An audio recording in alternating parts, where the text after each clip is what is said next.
ఇలాంటి ఒక సినిమా అన్నది అసలు మామూలు విషయం కాదు. తెలుగు సినిమాలోనే మీరు ఇలాంటి ఒక సినిమా, ఇలాంటి ఒక డేరింగ్ స్టెప్ ఎప్పుడు చూసి ఉండరు. చెప్తున్నాను నేను. అండ్ అట్లాంటి ఒక సబ్జెక్ట్ ప్రవీణ్ తీసుకెళ్ళినప్పుడు దాన్ని ఎంబ్రేస్ చేసుకుని ఈ 3 ఇయర్స్ 4 ఇయర్స్ దానికోసం పని చేసి నమ్మి, అంటే మేము ఎలా ప్రమోట్ చేసామని మాకు తెలుసు. మా కేపబిలిటీస్ బెస్ట్ రేంజ్లో మేము ప్రమోట్ చేసాము.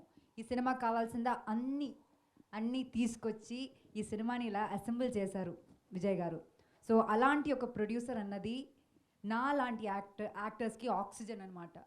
అంటే these kind of producers has to be there in the industry to make proud films like Paradha. And నేను ఫస్ట్ నుంచి చెప్తున్నాను, ఇది నా కెరియర్లో నా మోస్ట్ ఫేవరెట్ ఫిల్మ్ అని. ఇప్పుడు కూడా ఈ సెకండ్ కూడా అదే చెప్తున్నాను. This is my most favourite film and it will be. And ఈ సినిమా ఇస్ లైక్ వైన్ అనమాట. అది ఎన్ని ఇయర్స్ లైక్ వెళ్తుందో అంత బాగుంటుంది. So that